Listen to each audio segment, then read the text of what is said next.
Attorney ਢੇਰ ਕਹਿਣਾ ਜੀ, ਇਸ ਇਮੀਗ੍ਰੇਸ਼ਨ ਜੱਜ ਦੇ ਮੂਹਰਿਓਂ BIA ਦੇ ਵਿੱਚ ਕਿੰਨੇ ਕੁ % ਕੇਸ ਜਾਂਦੇ ਹੁੰਦੇ ਆ, ਜਿਹਦੇ ਵਿੱਚ ਇਮੀਗ੍ਰੇਸ਼ਨ ਜਿਹੜਾ ਜੱਜ ਉਹ ਪਹਿਲੋਂ ਨਾਂਹ ਕਰ ਦਿੰਦਾ, ਫਿਰ ਉਸ ਤੋਂ ਬਾਅਦ ਦੇ ਵਿੱਚ ਇਮੀਗ੍ਰੇਸ਼ਨ ਅਪੀਲ ਵਾਲੇ ਪਾਸੇ ਕਿੰਨੇ ਕੁ % ਐਕਚੁਅਲੀ ਜੇ ਆਪਾਂ ਕਹੀਏ ਵੀ ਇਮੀਗ੍ਰੇਸ਼ਨ ਜੱਜ ਦੇ ਮੂਹਰੇ ਪਾਸ ਹੁੰਦੇ ਆ?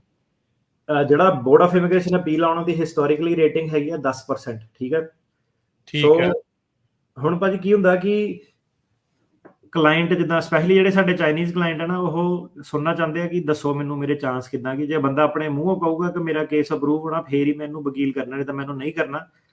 ਪਰ ਵਕੀਲ ਦੇ ਮੂੰਹ ਕਹਿਣ ਨਾਲ ਕੁਝ ਨਹੀਂ ਹੁੰਦਾ। ਜੇ ਆਪਾਂ ਨੇ ਤਾਂ ਹੁਣ ਸਿੱਧੇ ਦੱਸਣਾ ਕਿ ਜੇ ਕੋਰਟ ਦਾ ਡੇਟਾ ਹੀ ਇਹ ਕਹਿੰਦਾ ਕਿ 10% ਕੇਸ ਸਿਰਫ ਬੋਰਡ ਆਫ ਇਮੀਗ੍ਰੇਸ਼ਨ ਅਪੀਲ ਪਾਸ ਕਰਦਾ, ਉਹਦੇ ਵਿੱਚ ਇੱਕ ਸੱਚਾਈ ਆ, ਉਹਨੂੰ ਤੁਸੀਂ ਡੇਟਾ ਨੂੰ ਬੀਟ ਨਹੀਂ ਕਰ ਸਕਦੇ। ਮਤਲਬ ਕਿ ਜਿੰਨੇ ਵੀ ਕੇਸ ਫਾਈਲ ਹੁੰਦੇ ਆ 10% ਹੀ ਕੇਸ ਜਿਹੜੇ ਉਹ ਅਪਰੂਵ ਹੁੰਦੇ ਆ। ਤੇ ਜ਼ਿਆਦਾਤਰ ਜਿਹੜਾ ਬੋਰਡ ਆਫ ਇਮੀਗ੍ਰੇਸ਼ਨ ਅਪੀਲ ਆ, ਜੋ ਜੱਜ ਨੇ ਕਿਹਾ ਕਿ ਇਹ ਬੰਦੇ ਨੇ ਇਦਾਂ ਕਿਹਾ ਜ਼ਿਆਦਾ, ਕਿਉਂਕਿ ਇਹ board of immigration appeal Virginia ਦੇ ਵਿੱਚ ਆ। ਸਾਨੂੰ ਸਾਰਿਆਂ ਨੂੰ ਪਤਾ ਕਿ ਉਹ ਸਰਕਾਰੀ ਇਲਾਕਾ, ਲੋਕੀ ਜਿਹੜੇ ਜ਼ਿਆਦਾਤਰ ਉਹਨਾਂ ਨੇ ਸਰਕਾਰ ਦੇ ਨਾਲ ਹੀ ਡਿਸਾਈਡ ਕਰਨਾ। ਸੋ ਵਾਸ਼ਿੰਗਟਨ DC ਵਰਜੀਨੀਆ ਵਾਲਾ ਏਰੀਆ ਜਿਹੜਾ ਬੋਰਡ ਆਫ ਇਮੀਗ੍ਰੇਸ਼ਨ ਅਪੀਲ ਆ, ਜ਼ਿਆਦਾਤਰ ਉਹਨਾਂ ਨੇ ਜੱਜ ਦੇ ਨਾਲ ਹੀ ਜਾਣਾ ਹੁੰਦਾ ਜ਼ਿਆਦਾਤਰ, ਅਨਲੈਸ ਕੋਈ ਐਰਰ ਹੋ ਗਿਆ ਲਾਅ ਦਾ ਜਾਂ ਕਨਸਟੀਟਿਊਸ਼ਨ ਦਾ। ਤੇ ਜ਼ਿਆਦਾਤਰ ਜਿਹੜੀ ਸਾਡੀ ਫਾਈਟ ਹੁੰਦੀ ਸੀ, ਆਪਾਂ ਜਿੱਤਦੇ ਸੀਗੇ ਸਰਕਿਟ ਕੋਰਟ ਮੂਹਰੇ। ਸੋ ਆਪਾਂ ਕਲਾਇੰਟ ਨੂੰ ਦੱਸੀਦਾ ਸੀਗਾ ਕਿ ਸਾਨੂੰ ਬੋਰਡ ਆਫ ਇਮੀਗ੍ਰੇਸ਼ਨ ਦੇ ਥਰੂ ਹੀ ਜਾਣਾ ਪੈਣਾ, ਇੱਥੇ ਮੁੱਦੇ ਚੱਕਣੇ ਪੈਣੇ, ਪਰ ਆਪਾਂ ਇੱਥੇ ਨਹੀਂ ਜਿੱਤਾਂਗੇ, ਆਪਾਂ ਉੱਪਰ ਜਿੱਤ ਸਕਦੇ ਹਾਂ। ਕਿਉਂਕਿ ਸਾਡਾ ਜਿਹੜਾ ਸਾਰਾ ਕੰਮ ਆ ਬੋਰਡ ਆਫ ਇਮੀਗ੍ਰੇਸ਼ਨ ਅਪੀਲ ਮੂਹਰੇ, ਉਹ ਇਹ ਹੈ ਕਿ ਮੁੱਦੇ ਫਰੇਮ ਕਿੱਦਾਂ ਕਰਨੇ ਤਾਂ ਕਿ ਸਰਕਿਟ ਕੋਰਟ ਦੇ ਵਿੱਚ ਉਹ ਪ੍ਰੀਜ਼ਰਵ ਕੀਤੇ ਜਾ ਸਕਣ। ਹੁਣ ਕਈ ਵਾਰੀ ਕੀ ਹੁੰਦਾ ਕਿ ਬੋਰਡ ਆਫ ਇਮੀਗ੍ਰੇਸ਼ਨ ਅਪੀਲ ਮੂਹਰੇ ਐਡਾ ਮਾੜਾ ਕੰਮ ਕੀਤਾ ਹੁੰਦਾ ਵਕੀਲ ਨੇ ਕਿ ਬਚਦਾ ਹੀ ਨਹੀਂ ਕੁਝ ਪ੍ਰੀਜ਼ਰਵ ਕਰਨ ਵਾਲਾ। ਸਰਕਿਟ ਕੋਰਟ ਕਹਿੰਦਾ ਕਿ ਤੁਸੀਂ ਪਹਿਲਾਂ ਹੀ ਤੁਸੀਂ ਹਾਰ ਚੁੱਕੇ ਹੋ, ਕਿਉਂਕਿ ਤੁਸੀਂ ਮੁੱਦੇ ਉੱਥੇ ਰੇਜ਼ ਨਹੀਂ ਕੀਤੇ, ਤੁਹਾਡੀ ਗੇਮ ਉੱਥੇ ਓਵਰ ਹੋ ਗਈ ਥੱਲੇ।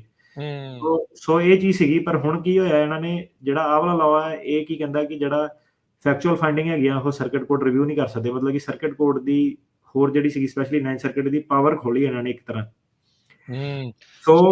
ਸੋ ਕਾਫੀ ਵੱਡਾ ਕਹਿ ਸਕਦੇ ਆ ਵੀ ਫੈਸਲਾ, ਜੇ ਇੱਕ ਵਾਰੀ ਇਮੀਗ੍ਰੇਸ਼ਨ ਜੱਜ ਨੇ BIA ਨੇ ਤੁਹਾਨੂੰ ਝੂਠਾ ਇੱਕ ਹਿਸਾਬ ਦੇ ਨਾਲ ਕਰਾਰ ਦੇ ਦਿੱਤਾ ਤੇ ਸਰਕਟ ਕੋਰਟ ਵਾਲਾ ਰਾਹ ਤਕਰੀਬਨ ਬੰਦ ਹੋ ਗਿਆ। ਇਹਦਾ ਮਤਲਬ ਇਹ ਆ ਪੂਰਾ ਫੁੱਲ ਬੰਦ ਹੋ ਗਿਆ। ਤੇ ਇਹਦਾ ਜਿਹੜਾ ਸ਼ਿਕੰਜਾ ਹੈਗਾ, ਕਿਉਂਕਿ ਹੁਣ ਲੋਕਾਂ ਨੂੰ ਤਾਂ ਨਹੀਂ ਪਤਾ ਕਿ ਪਟੇਲ ਵਰਸਸ US ਕੀ ਕਹਿੰਦਾ ਹੈਗਾ, ਉਹਨਾਂ ਨੂੰ ਜਿਹੜਾ ਕਮਿਊਨਿਟੀ ਹੈ ਦੀ ਇਨਫੋਰਮੇਸ਼ਨ ਇਹਨਾਂ ਨੂੰ 3-4 ਸਾਲ ਦੇ ਵਿੱਚ ਪਤਾ ਲੱਗੂਗੀ, ਯਾਰ ਉੱਪਰ ਤਾਂ ਕੋਈ ਅਪੀਲ ਪਾਸ ਨਹੀਂ ਹੁੰਦੀ, ਉੱਪਰ ਤਾਂ ਕੋਈ ਅਪੀਲ ਪਾਸ ਨਹੀਂ ਹੁੰਦਾ। ਸੋ ਉੱਪਰ ਕਿਹੜੀ ਅਪੀਲ ਜਾਣੀ ਹੈ, ਉਹ ਕਹਿੰਦੇ ਹੁਣ ਆਪਾਂ ਅਪੀਲ ਸੁਣਨੀ ਉਹੀ ਆ ਜਿਹਦੇ ਵਿੱਚ ਕੀ ਕਨਸਟੀਟਿਊਸ਼ਨਲ ਲਾਅ ਦਾ ਤੇ ਲਾਅ ਦਾ ਕੋਈ ਮੁੱਦਾ ਹੋਵੇ, ਸਿਰਫ ਉਹਦੀ ਅਪੀਲ ਇਹਨਾਂ ਨੇ ਜਿਹੜੀ ਸੁਣਨੀ ਹੈ। ਸੋ ਅੱਗੇ ਡਿਸਕਸ਼ਨ ਕਰਦੇ ਹੋਏ ਪਹਿਲਾਂ ਇਹ ਦੱਸ ਦਈਏ ਕਿ ਹੁਣ ਇਹ ਮਸਲਾ ਸੀਗਾ ਕਿ ਇਸ ਕੇਸ ਦੇ ਵਿੱਚ, ਰਾਈਟ। ਸੋ ਕਾਫੀ ਸਾਰੀਆਂ ਜਿਹੜੀਆਂ ਲਾਅ ਦੀਆਂ ਪ੍ਰੋਵੀਜ਼ਨ ਹੁੰਦੀਆਂ, ਤੇ ਜਿਹੜਾ ਵੀ ਕਹਿੰਦੇ ਏਲੀਅਨ ਇਲੀਗਲੀ ਆਂਦਾ ਤੇ ਅਮਰੀਕਾ ਦੇ ਲਾਅ ਵਾਇਲੇਟ ਕਰਦਾ, ਉਹਦੇ ਖਿਲਾਫ ਰਿਮੂਵਲ ਪ੍ਰੋਸੀਡ ਸ਼ੁਰੂ ਹੋ ਜਾਂਦੀਆਂ ਜਿਹੜੀਆਂ ਇਮੀਗ੍ਰੇਸ਼ਨ ਜੱਜ ਕਰਦਾ। ਸੋ USCIS ਨਹੀਂ ਕਰਦੀ। USCIS ਮੋਰੇ ਤੁਸੀਂ ਰਿਲੀਫ ਫਾਈਲ ਕਰਦੇ ਹੋ, 485 ਵਰਕ ਪਰਮਿਟ ਜੋ ਵੀ ਹੈਗਾ। ਪਰ ਜਿਹੜਾ ਬੰਦਾ ਕੱਚਾ ਜਦੋਂ ਇਹਨਾਂ ਦੇ ਹੱਥੇ ਚੜਦਾ ਜਾਂ ਇਮੀਗ੍ਰੇਸ਼ਨ ਡਿਨਾਈ ਕਰਦੀ ਹੈ ਕੇਸ ਥੱਲੋਂ ਦੀ, ਫਿਰ ਇਹ ਇਮੀਗ੍ਰੇਸ਼ਨ ਜੱਜ ਮੋਰੇ ਕੇਸ ਪਹੁੰਚ ਜਾਂਦਾ। ਉਹਨੂੰ ਜਦੋਂ ਬੰਦਾ ਕੋਰਟ 'ਚ ਹੁੰਦਾ ਉਹਨੂੰ ਆਪਾਂ ਕਹਿੰਦੇ ਆ ਰਿਮੂਵਲ ਪ੍ਰੋਸੀਡਿੰਗਸ। ਸੋ ਜਦੋਂ ਇਮੀਗ੍ਰੇਸ਼ਨ ਜੱਜ ਜੇ ਡਿਨਾਈ ਕਰ ਦਿੰਦਾ ਕੇਸ, ਤਾਂ ਬੰਦੇ ਦੇ ਖਿਲਾਫ ਰਿਮੂਵਲ ਆਰਡਰ ਲੱਗ ਜਾਂਦਾ। ਤੇ ਰਿਮੂਵਲ ਆਰਡਰ ਸਿਰਫ ਇਹਦਾ ਮਤਲਬ ਇਹ ਨਹੀਂ ਕਿ ਉੱਥੇ ਸਟੋਰੀ ਖਤਮ ਹੋ ਜਾਂਦੀ ਹੈ। ਰਿਮੂਵਲ ਤੋਂ ਬਾਅਦ ਵੀ ਕਈ ਵਾਰੀ ਆਪਸ਼ਨਸ ਆਪਾਂ ਦੇਖਿਆ, U ਵੀਜ਼ਾ, ਵਾਵਾ, 601 ਵੇਵਰ, 212 ਵੇਵਰ, ਕਈ ਛੋਟੀ ਜਿਹੜੀਆਂ ਪਾਵਰਾਂ ਉਹਨਾਂ ਨੇ ਅਟਰਨੀ ਜਨਰਲ ਨੂੰ ਜਿਹੜੀਆਂ ਦਿੱਤੀਆਂ ਹੋਈਆਂ। ਤੇ ਜਿਹੜੀਆਂ ਇਹ ਅਟਰਨੀ ਜਨਰਲ ਫਿਰ ਕੀ ਕਰਦਾ ਕਿ ਜਦੋਂ ਅਟਰਨੀ ਜਨਰਲ ਚੇਂਜ ਹੁੰਦਾ, ਟਰੰਪ ਵਾਲੇ ਨੇ ਆ ਕੇ ਕਹਿਣਾ ਕਿ ਨਹੀਂ ਇਹਨੂੰ ਇਦਾਂ ਮੰਨਣਾ ਚਾਹੀਦਾ, ਬਾਈਡਨ ਵਾਲੇ ਨੇ ਆ ਕੇ ਕਹਿਣਾ ਕਿ ਨਹੀਂ ਇਹਨੂੰ ਇਸ ਤਰੀਕੇ ਨਾਲ ਮੰਨਣਾ ਚਾਹੀਦਾ। ਸੋ ਜਿਹੜਾ ਅਟਰਨੀ ਜਨਰਲ ਆ, ਡਿਪੈਂਡਿੰਗ ਪੌਨ ਕਿ ਕਿਹੜੀ ਵਾਲੀ ਸਰਕਾਰ ਆਉਂਦੀ ਆ, ਉਹਨਾਂ ਦਾ ਉੱਦਾਂ ਦੇ ਮੂਡ ਦੇ ਹਿਸਾਬ ਨਾਲ ਆਪਣੇ ਨਾਲ ਉਹ ਆਪਣਾ ਲਾਅ ਇੰਟਰਪ੍ਰੇਟ ਕਰਦੇ ਆ। ਟਰੰਪ ਹੁਣੀ ਆਉਂਦੇ ਆ ਤਾਂ ਸਖਤੀ ਹੋ ਜਾਂਦੀ ਆ, ਬਾਈਡਨ ਹੁਣੀ ਆਉਂਦੇ ਆ ਤਾਂ ਢਿੱਲ ਹੋ ਜਾਂਦੀ ਆ। ਸੋ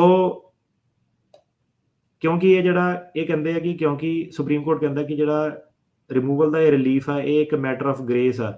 ਮਤਲਬ ਕਿ ਇਹ ਸਿਰਫ ਇੱਜ਼ਤਦਾਰ ਬੰਦਿਆਂ ਨੂੰ ਦਿੱਤਾ ਜਾਊਗਾ। ਇਹਨਾਂ ਨੇ ਕਿਹਾ, ਮੈਂ ਨਹੀਂ ਏਦਾਂ ਕਿਹਾ। ਸੋ ਇਹ ਕਹਿੰਦੇ ਕਿ ਹਰੇਕ ਬੰਦਾ ਜਿਹੜਾ ਰਿਲੀਫ ਮੰਗ ਰਿਹਾ, ਉਹਨੂੰ ਪਹਿਲਾਂ ਜੱਜ ਮੂਹਰੇ ਹੱਥ ਜੋੜ ਕੇ ਜਾਣਾ ਪਊਗਾ ਤੇ ਉਹਨੂੰ ਆਪਣੇ ਆਪ ਨੂੰ ਇੱਕ ਚੰਗੇ ਕਰੈਕਟਰ ਦਾ ਬੰਦਾ ਸਾਬਤ ਕਰਨਾ ਪਊਗਾ। ਉਹ ਸ਼ੋ ਕਰਨਾ ਪਊਗਾ ਕਿ ਉਹ ਜੱਜ ਦੀ ਫੇਵਰੇਬਲ ਡਿਸਕ੍ਰੈਸ਼ਨ ਐਕਸਰਸਾਈਜ਼ ਕਰਨੀ ਮੰਗਦਾ। ਮਤਲਬ ਕਿ ਜੱਜ ਦੀ ਮਰਜ਼ੀ ਆ ਕਿ ਜੇ ਉਹਨੂੰ ਲੱਗੂਗਾ ਕਿ ਬੰਦਾ ਇਹ ਸਹੀ ਆ, ਇਹਦਾ ਕਰੈਕਟਰ ਸਹੀ ਆ, ਇਹਦਾ ਰੈਕਡ ਸਹੀ ਆ, ਇਹਨੇ ਝੂਠ ਨਹੀਂ ਬੋਲਿਆ, ਕੁਛ ਨਹੀਂ ਬੋਲਿਆ, ਤੇ ਫਿਰ ਹੀ ਜਿਹੜਾ ਜੱਜ ਆ ਉਹਨੂੰ ਉਹਦੀ ਮਰਜ਼ੀ ਆ ਤੇ ਫਿਰ ਉਹ ਆਪਣੀ ਮਰਜ਼ੀ ਦੇ ਹਿਸਾਬ ਨਾਲ ਦੇਖੂਗਾ ਕਿ ਇਹਨੂੰ ਰਿਲੀਫ ਦੇਣਾ ਕਿ ਨਹੀਂ ਦੇਣਾ। ਜੇ ਜੱਜ ਕਹਿੰਦਾ ਕਿ ਮੈਂ ਇਹਨੂੰ ਰਿਲੀਫ ਨਹੀਂ ਦੇਣਾ ਤੇ ਉਹ ਕਹਿੰਦਾ ਗੱਲ ਉੱਥੇ ਖਤਮ ਹੋ ਜਾਂਦੀ ਆ। ਇਹ ਮੈਟਰ ਨਹੀਂ ਕਰਦਾ ਭਾਵੇਂ ਬੰਦਾ ਐਲੀਜੀਬਲ ਸੀਗਾ ਕਿ ਨਹੀਂ ਸੀਗਾ। ਜਿੱਥੇ ਗੱਲ ਆ ਗਈ ਜੱਜ ਦੀ ਡਿਸਕ੍ਰੈਸ਼ਨ ਦੀ, ਜੱਜ ਨੇ ਸਿਰਫ ਇੰਨਾ ਦੱਸਣਾ ਹੁੰਦਾ ਕਿ ਮੇਰੀ ਮਰਜ਼ੀ ਆ, ਮੈਂ ਨਹੀਂ ਦੇਣਾ ਤਾਂ ਨਹੀਂ ਦੇਣਾ, ਮੈਨੂੰ ਹੋਰ ਕੁਝ ਤੈਨੂੰ ਦੱਸਣ ਦੀ ਲੋੜ ਨਹੀਂ। ਸੋ ਜਿੱਦਾਂ ਆਪਾਂ ਗੱਲ ਕੀਤੀ ਕਿ ਇਹ ਕੇਸ ਸੁਪਰੀਮ ਕੋਰਟ 'ਚ ਕਿਉਂ ਪਹੁੰਚਿਆ, ਸੋ ਸਿਰਫ ਇਹ ਨਹੀਂ ਕਿ ਸਿਰਫ ਇੰਡੀਅਨ ਲਾਇਰ, ਇਹ ਮਤਲਬ ਜਿਹੜਾ ਕੇਸ ਆ ਹਰੇਕ ਇਮੀਗ੍ਰੇਸ਼ਨ ਲਾਇਰ ਆ ਜਿਹੜਾ ਡਿਸਕਸ ਕਰ ਰਿਹਾ ਅੱਜ ਦੀ ਡੇਟ ਦੇ ਵਿੱਚ, ਹਰੇਕ ਇਮੀਗ੍ਰੇਸ਼ਨ ਲਾਇਰ ਪਰੇਸ਼ਾਨ ਬੈਠਾ। ਸੋ ਕੀ ਆ ਕਿ ਕਾਂਗਰਸ ਜਿਹੜੀ ਸੀਗੀ ਉਹਨੇ ਪਹਿਲਾਂ ਹੀ ਜਿਹੜਾ ਜੁਡੀਸ਼ੀਅਲ ਰਿਵਿਊ ਸੀਗਾ, ਜਿੱਦਾਂ ਆਪਾਂ ਦੇਖਿਆ ਵਿਜੇ ਕੁਮਾਰ ਦੇ ਕੇਸ ਜਾਂ ਇਸ ਕੇਸ ਦੇ ਵਿੱਚ ਕੀ ਹੋਇਆ ਕਿ ਜਿਹੜਾ ਸੈਕਸ਼ਨ 1252 ਉਹਦੇ ਤਹਿਤ ਜੁਡੀਸ਼ੀਅਲ ਰਿਵਿਊ ਕਾਫੀ ਆਲਰੇਡੀ ਕੱਟ ਲਿਆ। ਹੁਣ ਜੁਡੀਸ਼ੀਅਲ ਰਿਵਿਊ ਕਿਉਂ ਕੱਟਦੇ ਆ, ਕਿਉਂਕਿ ਕੋਰਟਸ ਜਿਹੜੇ ਹੈਗੇ ਉਹਨਾਂ ਦੇ ਡਾਕਟ ਆਲਰੇਡੀ ਭਰੇ ਰਹਿੰਦੇ ਆ, ਕੇਸ ਬਹੁਤ ਜ਼ਿਆਦਾ ਜਾਂਦਾ, ਸੋ ਹਰੇਕ ਗੱਲ ਤਾਂ ਜੱਜ ਸੁਣ ਨਹੀਂ ਸਕਦਾ, ਰਾਈਟ। ਸੋ ਇਹ ਇਦਾਂ ਹੀ ਹੈ ਕਿ ਜਿੱਦਾਂ ਮੰਨ ਲਓ ਕਿ ਕਾਰਪੋਰੇਸ਼ਨ ਚੱਲਦੀ ਆ, ਉਹਦੇ ਵਿੱਚ ਕਈ ਮੁਲਾਜ਼ਮ ਆ, 1000 ਮੁਲਾਜ਼ਮ ਆ।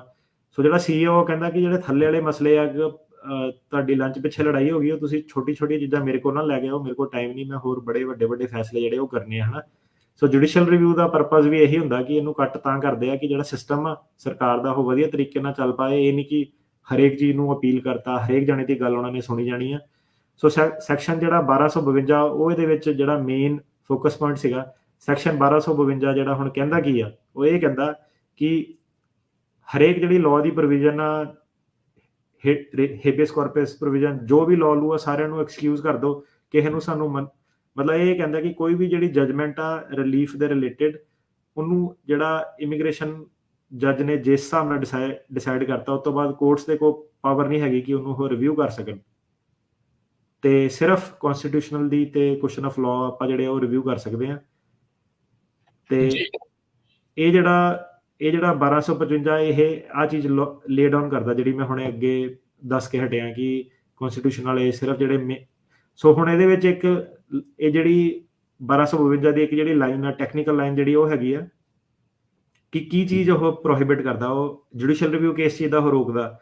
ਜਿਹੜੀ ਉਹਨਾਂ ਨੇ ਲੈਂਗੁਏਜ ਵਰਤੀ, ਉਹਨੇ ਕਿਹਾ ਕਿ ਐਨੀ judgement regarding granting of relief, ਮਤਲਬ ਉਹਨਾਂ ਨੇ ਵਰਡ ਯੂਜ਼ ਕੀਤਾ ਕਿ ਐਨੀ ਜਜਮੈਂਟ, ਕੋਈ ਵੀ ਜਜਮੈਂਟ ਰਿਲੀਫ ਦੇ ਰਿਲੇਟਡ।